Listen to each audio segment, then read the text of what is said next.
Welcome to the Porn Stars Are People podcast. I'm Dan Frigolette. I'm here with Maria Marley. Thank you for meeting me. Thank you for having me. We're at this secret location. We're at a salon here in as much information as you're willing to divulge. In some city in Florida. In Tampa. Yeah. So thank you for hooking up this location, and thank you to the owners for having us. Thanks for doing the episode. This is all good. You yelled at me for a little while. I did not yell at you. Asked me if this was a legit thing. I tried to tell you it was. Well, me as a legitimate business person required references in which you did not provide, so I had to stalk. That's not true. I would have provided references. So ultimately, who were your references and what did they say? Lexi Luna said you were legit. Shout out Lexi Luna. Shout out to Lexi Luna. I love Lexi Luna. And our whole episode was devoted to basically talking shit about people who don't understand grammar.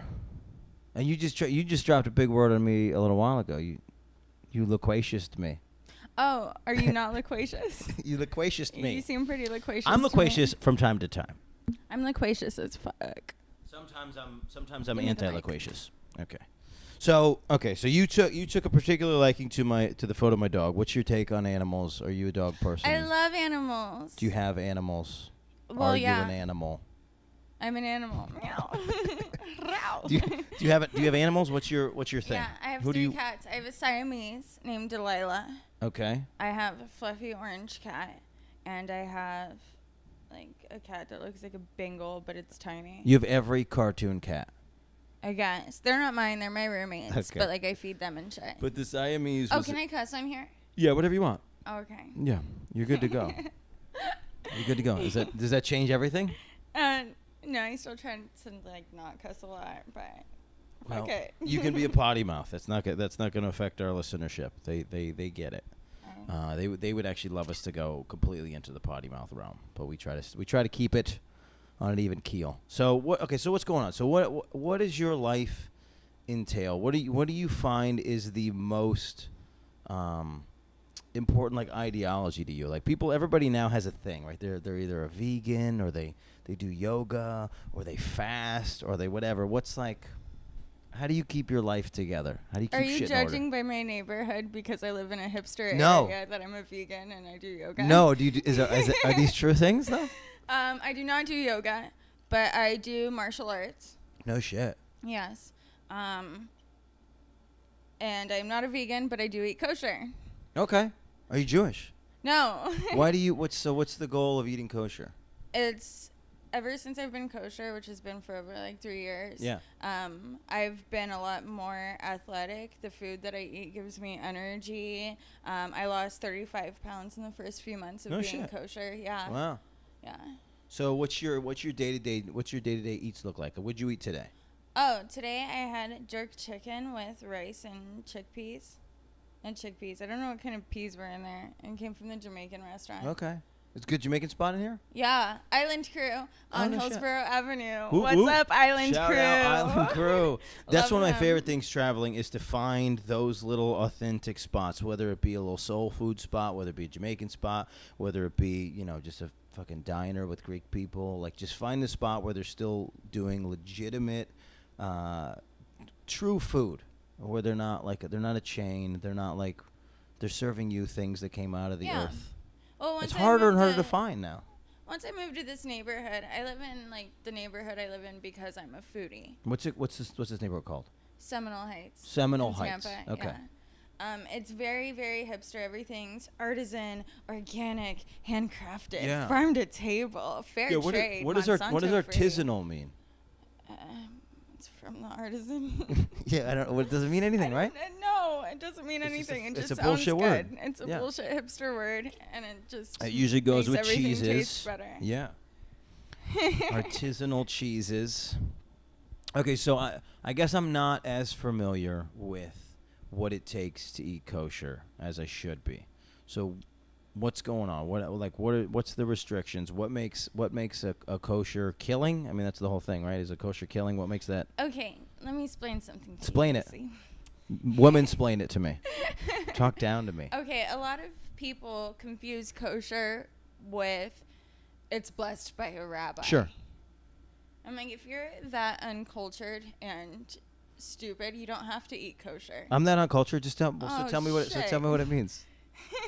So tell me what it means to eat kosher. So kosher, one thing you don't do is boil the baby in the mother's milk. Okay. You don't combine your meat and dairy together. I separate mine for health purposes, not for religious practices. By 6 hours, because your body takes time to digest proteins. Sure. And if you try digesting multiple types of protein simultaneously, it's not going to happen. It's going to get caught in your stomach. You get acid reflux. You get GERD, whatever. Because your stomach's trying to do a job, and you're fucking with that. It's doing two at once when it can only do one at once. Interesting.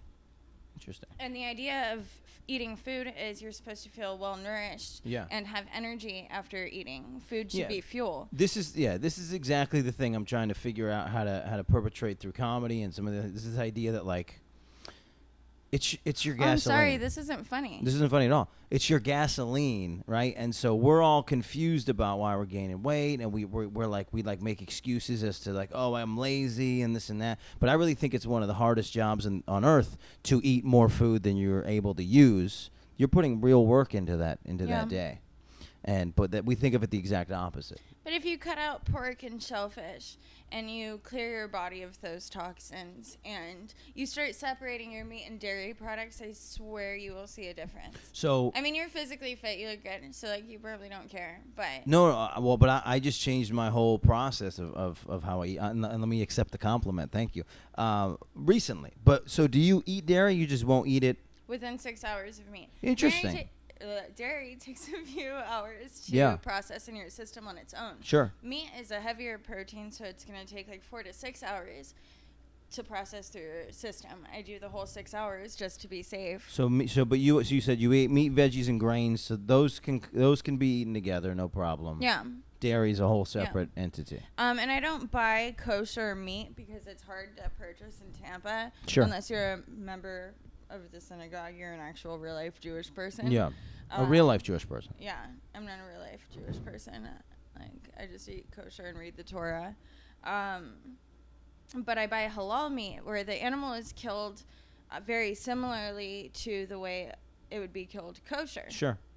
So one clean sweep, the animal does not feel that adrenaline that actually taints the blood in red meat. Interesting. Yeah, and the meat tastes better. Yeah. So you sold me. I don't know how long you're here in Tampa, but I have some halal meat at my house I can cook for you. Well, I'm accepting that invite. But yeah, you've definitely sold me. No, so what I've done in the last, what happened to me was I was a runner, and then I fucked up my ended and then I was basically waiting around, switching doctors to get the right kind of MRIs and things like that, get the knee surgery. So this ended up being like a 10-month thing. And then half of it, I was like just convincing myself that I'm going to be fine. I'm going to run. I don't need surgery, right? You just that denial phase because you don't want to get surgery. It's like the last thing you want. So I do all that, get the surgery. In the midst of that whole period of time, I end up putting on a fair amount of weight. Mm-hmm. And so then I was hanging out with a buddy in St. Louis. His name is Nathan Orton, actually. Shout out Nathan Orton. Both of his father and his brother were WWE superstars. So we were just talking about diet and whatnot. And he was like, look, do this. Just Google intermittent fasting.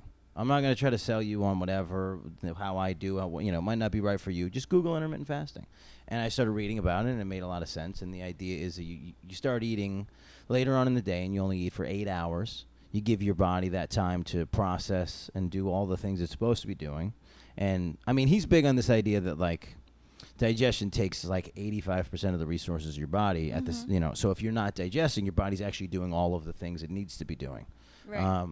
And so just doing that, I ended up cutting out dairy. I cut out grains. I don't eat sugars. So I'm just eating basically meat and veggies. And I lost like 35 pounds. So is that similar to the paleo diet? Yeah, it's got a lot of the same ideas with it. So the paleo idea was this process that like they go, look, we haven't evolved that much since we were cavemen. So we should probably be eating the way cavemen were eating. Right. And they're not wrong. I mean, plenty of people. I think my sister did paleo leading up to her wedding. She lost a bunch of weight. I don't know. I'm not eating grains. The only thing is socially, it's annoying for other people. Yeah. But everybody else wants to I'll like go meet my family and they'll be like, no, he can't eat till 3. he's not eating anything, right? And they're just like obnoxious about it, and it's just like I'm not like I don't, but I'm not the guy who's gonna. I don't want to bring any of that into somebody else's life. Yeah. But I'll wait until they've offered me three times they've offered me food, and I'm like, I'm not. And then eventually you have to explain why you're not eating, and it becomes a thing. Yeah, I know. But this idea of having control of the things you're putting in your body is kind of where we all should be. Ideally, yes. Right? You should know where it came from. You should know what somebody's handing you, and you should have to trust that person. Yeah, the good thing about buying halal and kosher meat is kosher was, not that it was blessed by a rabbi, but the rabbi does have to supervise throughout the animals' lives, wherever the slaughterhouse may be. Yeah. That they were raised properly, killed properly. Not like yeah. abused. Yeah, not like I don't know if you've ever driven through like Texas from Florida to California. I always go up the other way. There was a part in Texas, me and Mandy Candy drove through, actually. Nice. And you could see all of the cows that go to, like, Publix, Walmart, Target, whatever, supermarkets. Oh, and they're just in pens. Yeah. Yeah. Lined up, miles of them, and you can smell them. Yeah, you smell them first. Right, you smell, yeah. And then, I had a similar experience driving south. From Lauderdale to Miami, apparently that's where they put all the trash. Mm-hmm. So first I smelled it, then I saw it. But that's what happens with, so that the whole steer section of Texas, I've definitely been through that, where it's just line after line. It's disgusting, and those animals are in fear, so their blood is tainted with adrenaline. Yeah. Well, what is it? And so you're saying adrenaline toughens meat. Yeah, it's not good for your stomach. Interesting. Yeah. Interesting. I don't. It's like a type of adrenaline, like it's some some hormone that they release when they're freaking out. Yeah. And that's it makes sense. Me. It makes a lot of sense to me. But if the animal was killed in one clean sweep, just cut their head off. Yeah, well, that's what I love about those. Well, it's what's interesting is like hunters, and I watch a lot of these survival shows. And whenever there's like two people in a survival show together, there's a lot of debate, and sometimes there's fights about how they kill the animal because it's like this animal's giving its life for you to survive on, and that animal needs to be shown respect.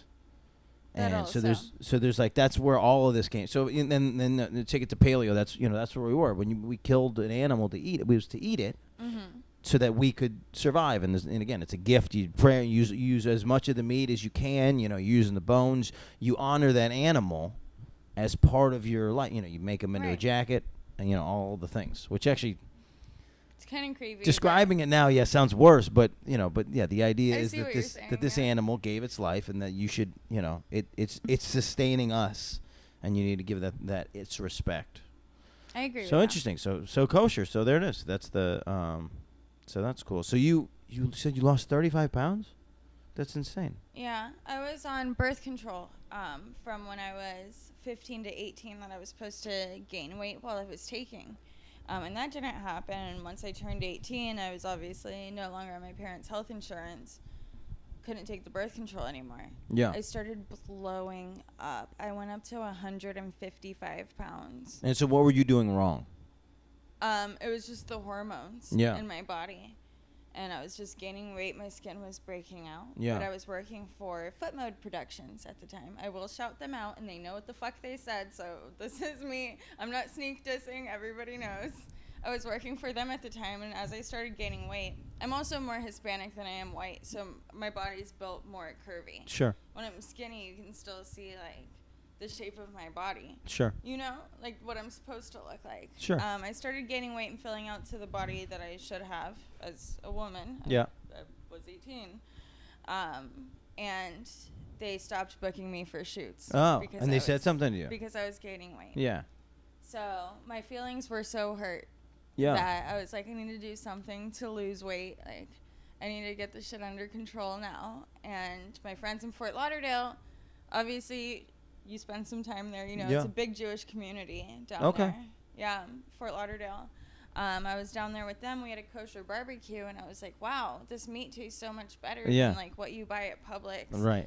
Or Walmart or whatever. Winn-Dixie? Yeah, you have them Winn-Dixie. had Winn-Dixies down here. Never go there. Sneaked us on Winn-Dixie. Well, that was my first question. I got in town, I landed, I went to the house, I got a rental car, and I texted the people from the area, and I said, am I supposed to go to Publix or Winn-Dixie? And they were all, go to Publix. You definitely don't go to Winn-Dixie.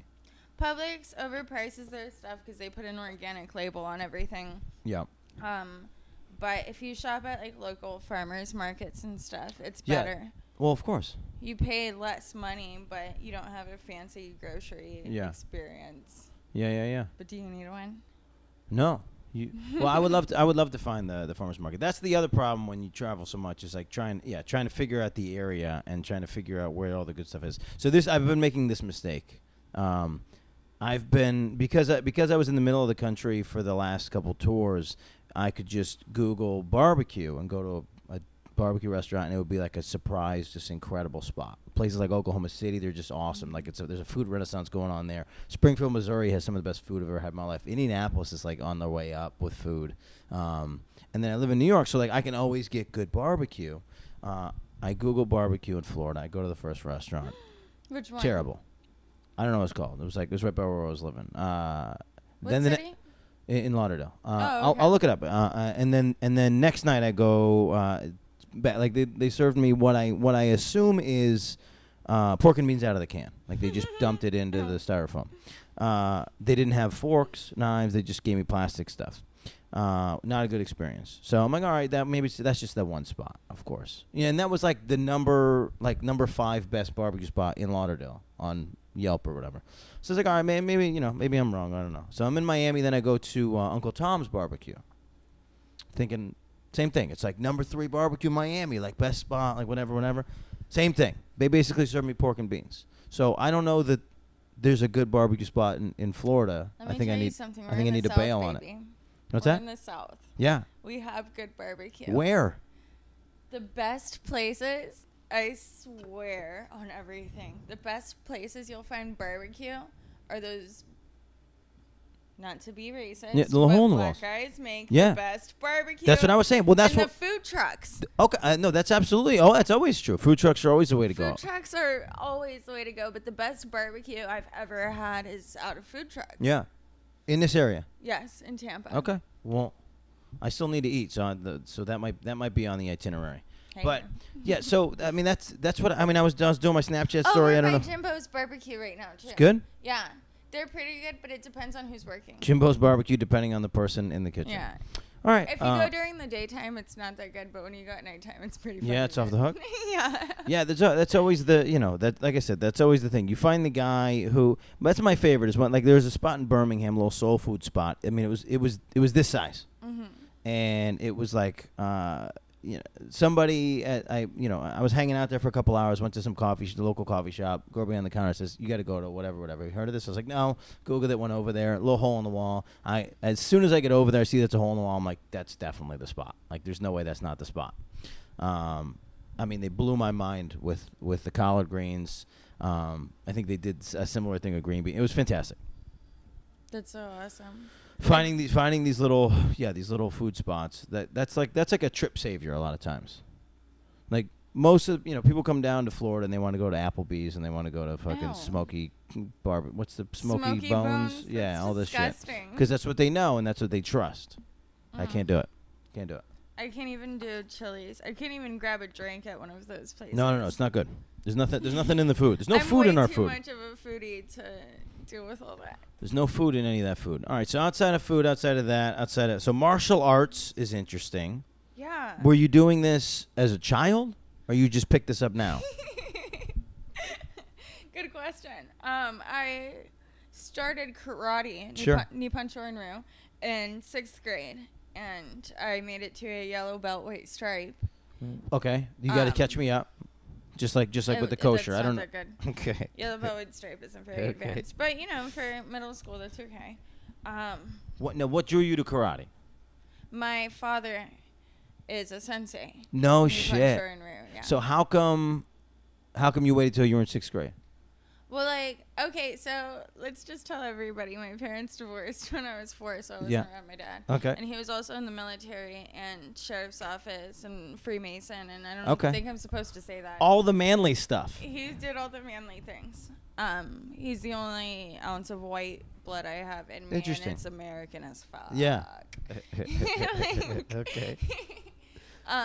But I could not spend any time with him until like his second return from Iraq. No shit. Yeah. And I was in middle school. I'm like, you know what? I want to be like my dad. I want to do karate. Oh, that's actually and my fucking mom was adorable. Like, no, because I was a bad kid. I got in trouble at school. Like, I beat people up anyways. Oh, so she was worried that you were going to have the skills. I got beat up, too. I didn't beat everybody up But now, doesn't martial arts give you the wherewithal to not beat people up? To not do that. Right. It teaches you so much self-control. Right.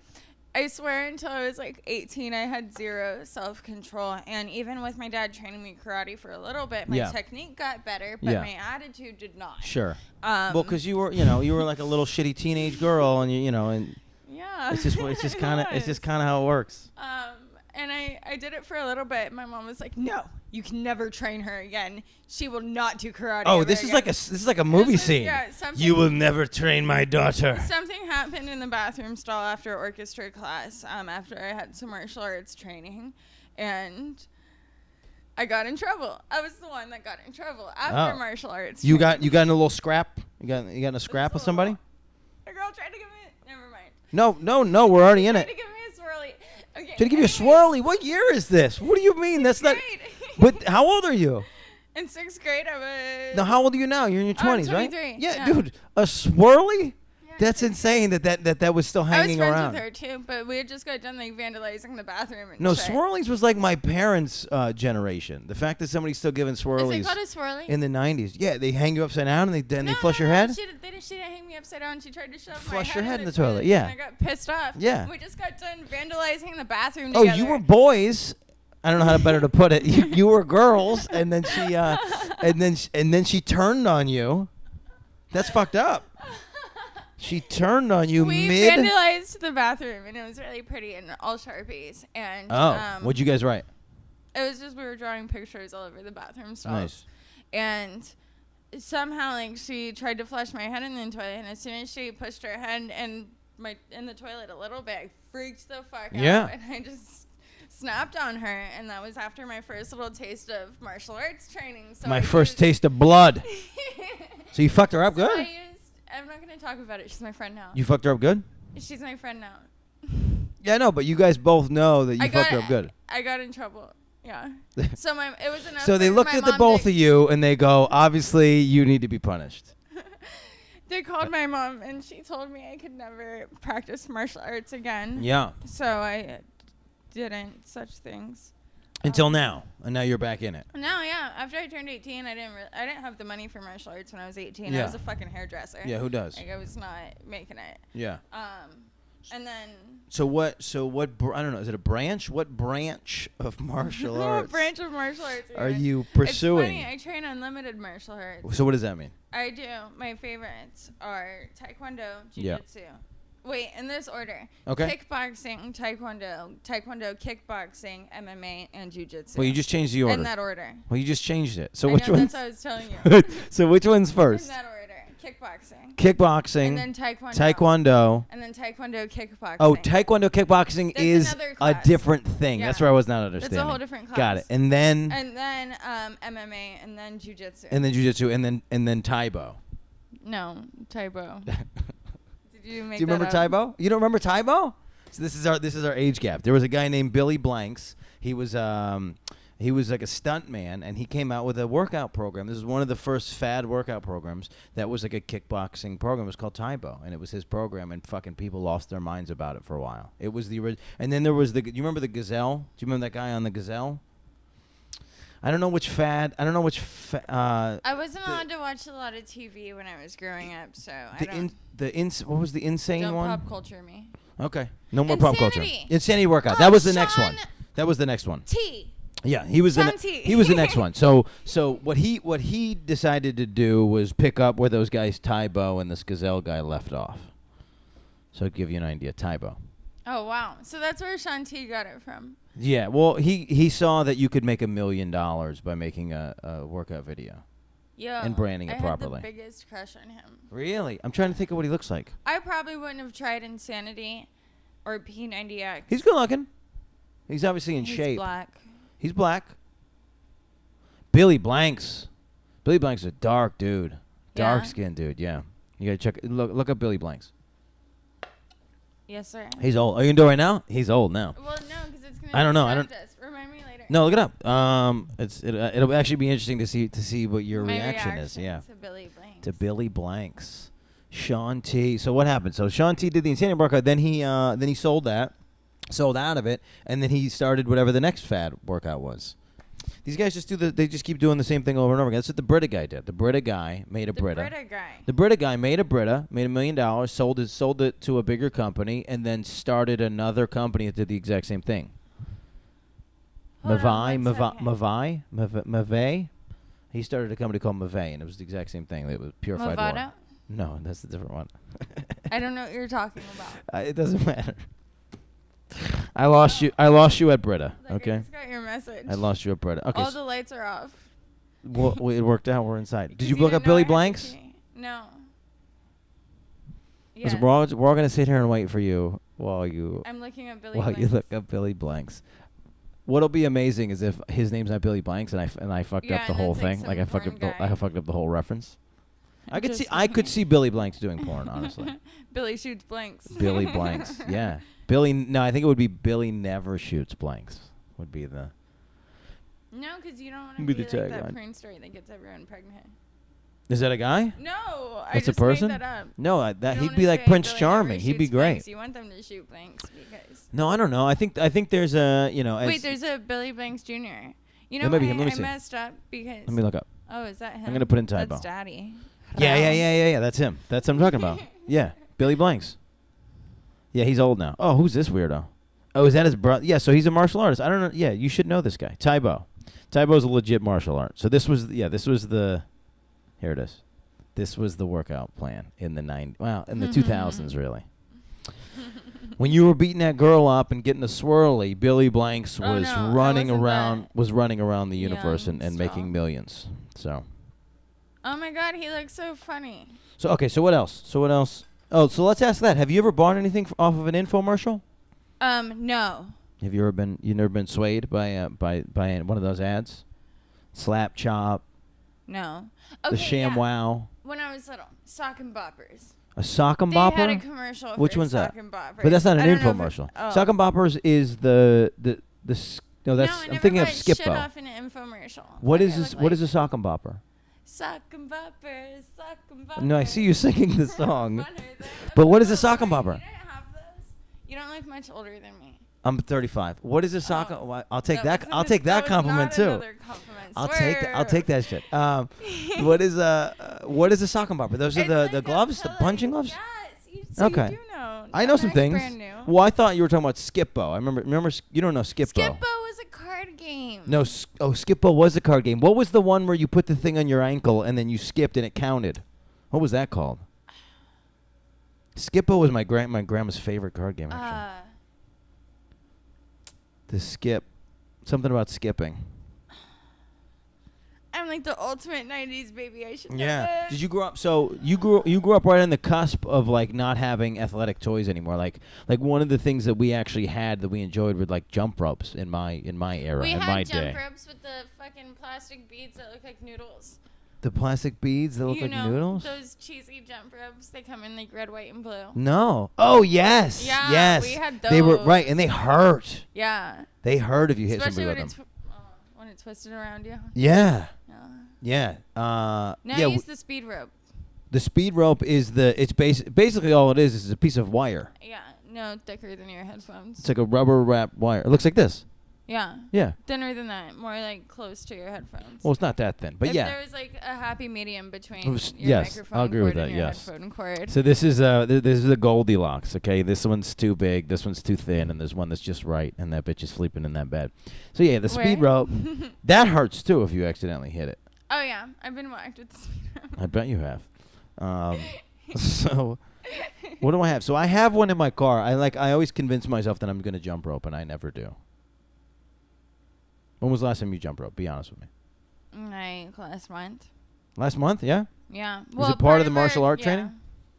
We have to do it sometimes because we do circuits in kickboxing class. Yeah. And sometimes it'll be the speed rope, and we'll like jump on and off of a bag and like punch another bag, kick a different bag. Yeah. I'm starting to not be able to trust since I don't trust my knee anymore. I don't think I trust my legs. So it's like a weird transition in my life. So I'm just trying to figure out now. Like in my head now, I'm just gonna like start doing like I don't know American Ninja Warrior training. Like that's like the only thing that I can do because it's basically no legs. Not with that knee. No, with this knee. No, it's fine. There's almost no legs in American Ninja Warrior. Okay. Have you seen the Have you seen the show? No, I still don't watch TV. I watch Archer sometimes. Okay, all right. It's a fine show. But you know what American Ninja Warrior is? They're like running up walls and like they're like swinging on things. Course. Yeah, basically. But it's like all climb. Yeah, but it's all climbing shit. So everything is like grip strength, and everything is like that's cool. is like ride a bicycle with your arms. I bet you could. Can we do that? Yeah, let's go parkour. Let's go find something to hang off of. No, parkour is dangerous and different. No, we just find something to hang off of. Ninja Warrior or whatever. We just gotta go find something to hang off of, and then we'll see if you can like do a pull up and a backflip. That's pretty much what American Ninja Warrior is. Yo, will you spot me on the pull up? Just keep pushing up.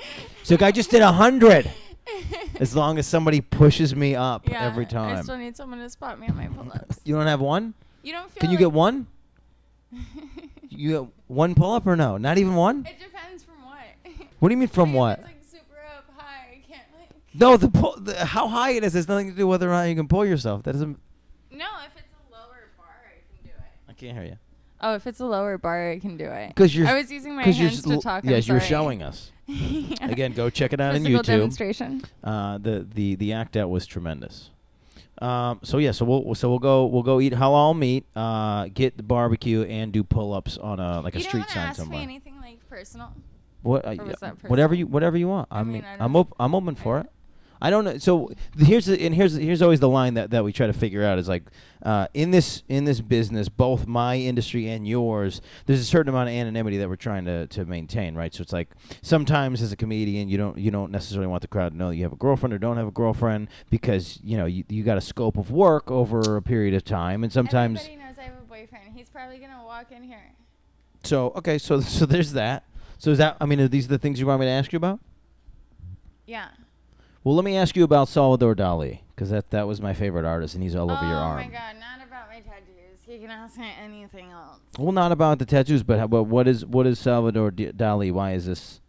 Why is he important to you? Why is that the thing that you want? That is my favorite artist, and he brought me into surrealism. Yeah. When I was little. Yeah. The Salvador Dali Museum used to be really cool. It's in St. Pete. No shit. Yeah, they had a different location before. And in my about probably second or third grade field trip to the art museum, we went to Salvador Dali, and I fell in love with his work. It just like tripped me out and gave me chills, and it was kind of like my first taste of art outside of art class. Mm-hmm. And like, of course, the house I grew up in, my mom had a lot of Van Gogh and Picasso and stuff from like older stuff. Yeah. So once I saw Salvador Dali's work, I kind of like had a really strong feel for it.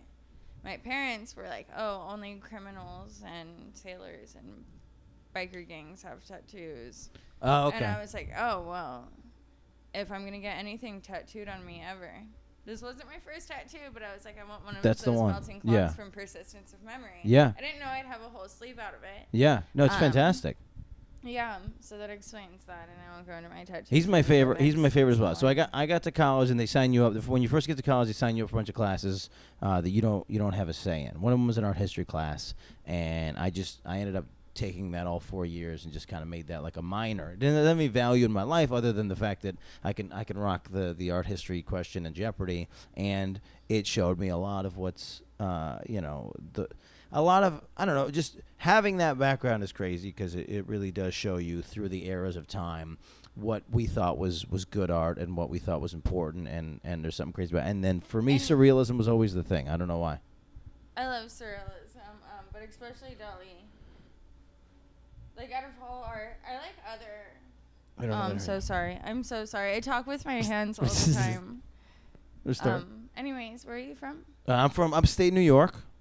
This is where it's gonna get hairy because sometimes people will troll the site and they'll be like, "Just let the girls talk. We don't care about you, Dan." No, I don't give a fuck what they care about. I'm asking you a question. So I'm from upstate New York. I was born in Albany. I was raised in Syracuse. Have you been to? Have you been to either of those places? Have you? For why? For a shoot.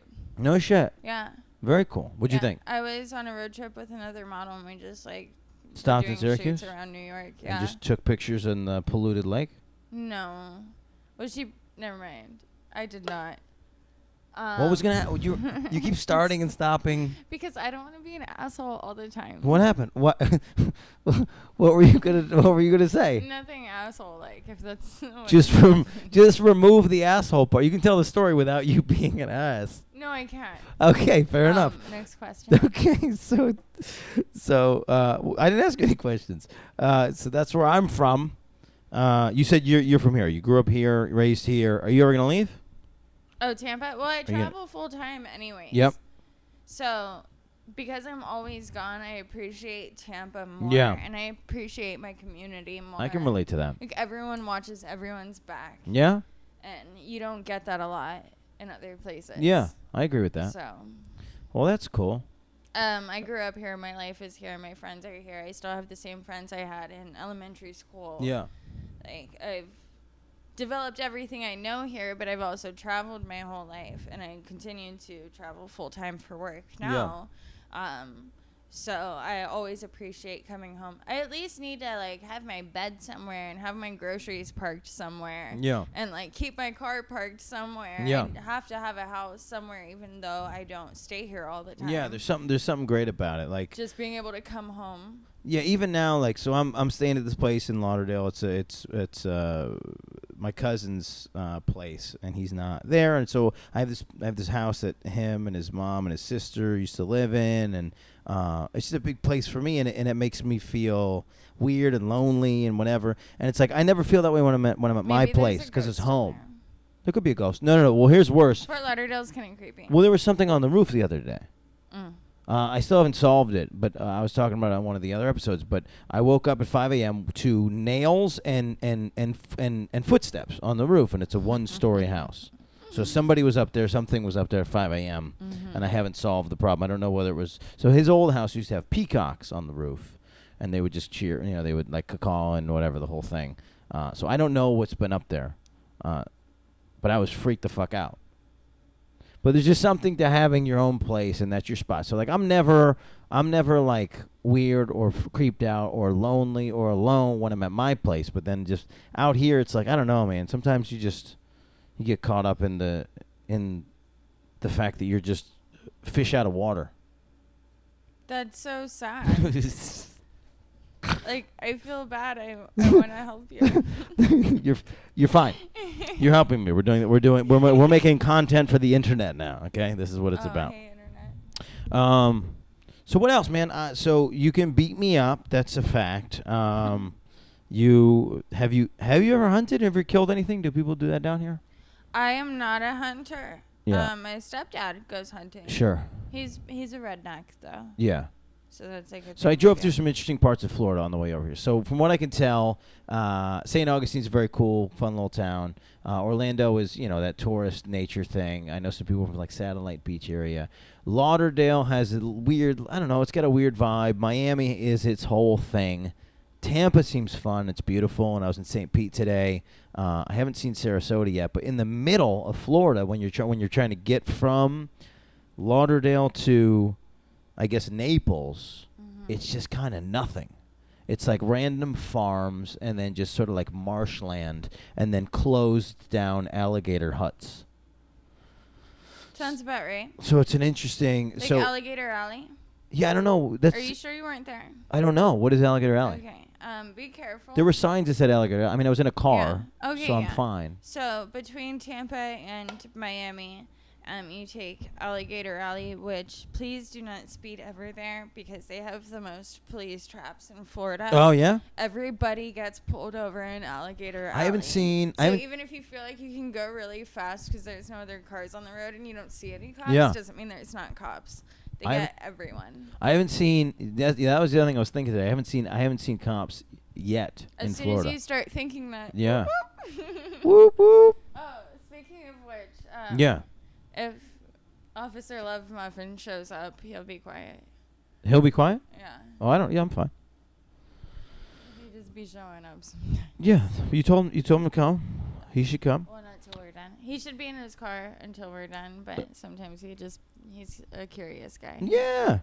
Yeah. Everybody wants to know about the Porn Stars Are People podcast. You know what I'm saying? Well, he's a detective, too, so it's like... Oh, yeah? So he has to... So he's a different type. So he's out there detecting. All right. So what else? So we're at the apex of this thing. How do people find you? Do you want people to follow you? What do you want to plug? Oh, you can follow me on Twitter. Yep. It's just get right on the mic. Can you hear me now? Yeah, you're good. Can you hear me now? There's only there's only tiny little pockets where we lose you. Because I move my hands. Yeah, there's only tiny little pockets. For the most part, you're on the podcast. Oh my God, I'm sorry. Don't worry. I'm sorry. So on Twitter, it's at Maria fucking Marley, but it's FKN. So at MARIAFKN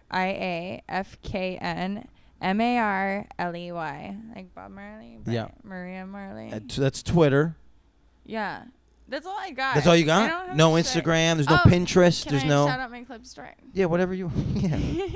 I sell foot jobs. If you're into foot jobs, I sell them at clipsforsale.com/94745. And you 94745. 94745. That's your exclusive foot job gallery. Yeah, that's my foot job. That's your marketplace for foot jobs. Clipsforsale.com/947. What would you say is the key to a solid foot job? Is it toe game? Is it toe jobs are great. Ankle game? Okay, so I don't want to give out any secrets. Oh shit. Here. Okay. But most girls have to hold their legs like. We gotta hear you. Like this. Okay. To do it? Yeah. You don't have to do that. No, it is. There is like an ankle motion. Like. Yep. But if it's like if it's a smaller penis, it's more of like an up and down. Like you're just kicking it. Yeah. This is all martial arts right here. But if it's a bigger penis, you can do what I call the jellyfish motion, and only with your ankles. That's a pretty good jellyfish. Yeah, my buddy had a joke about the jellyfish. But you spread your toes in and out, so the camera's like. Yeah, that's what I found out. Is down here, there's a lot of fetish, and I got linked up with a lot of people in the little bratty foot party. Like I got linked up with those people, and so that's like a whole other world that I didn't know existed. Yeah. And then in my research, I saw where a girl is basically like crisscross applesauce. Mm-hmm. And she grips. Oh, toe job. She grips it with her feet, and then she blows him. Oh yeah, I can do that too. Okay. Well, so what is it? What is it? 4-6. Clips for sale / clipsforsale.com/94745. And you can see her do the jellyfish. The jellyfish. You can see me give Batman a foot job. I did that. You give a fat man a foot job? A Batman a foot job. A Batman? Yeah. Oh, I thought you said Lance a fat Hart man. played my Batman. Oh, I thought you said I thought you said a fat man. I don't think I've given any fat man foot jobs. I like you gave it a second. You're like, hang on, let me go through the Rolodex. No, I don't. No, I haven't done it. I have. Never mind. So look forward to that, guys. Well, listen, this is a great episode of the Porn Stars Are People podcast. Thank you for doing it. Thank you for meeting me on such short notice. My name is Dan Frigolette. We're on iTunes, Google Play, Stitcher, SoundCloud, wherever you heard us. We're on the other thing too. Check out our content on YouTube if you haven't seen it. If you're on YouTube, check out our podcasts in your car. Do the listening thing. Get involved. We're trying to do everything we can to bring you some good content. We will be at Exotica at the end of the month, the beginning of November. Well, the podcast will try to be there, and and your episode will be airing somewhere in that vicinity. So so please keep following us, which we'll do what we can to entertain you. Thank you so much. Bye.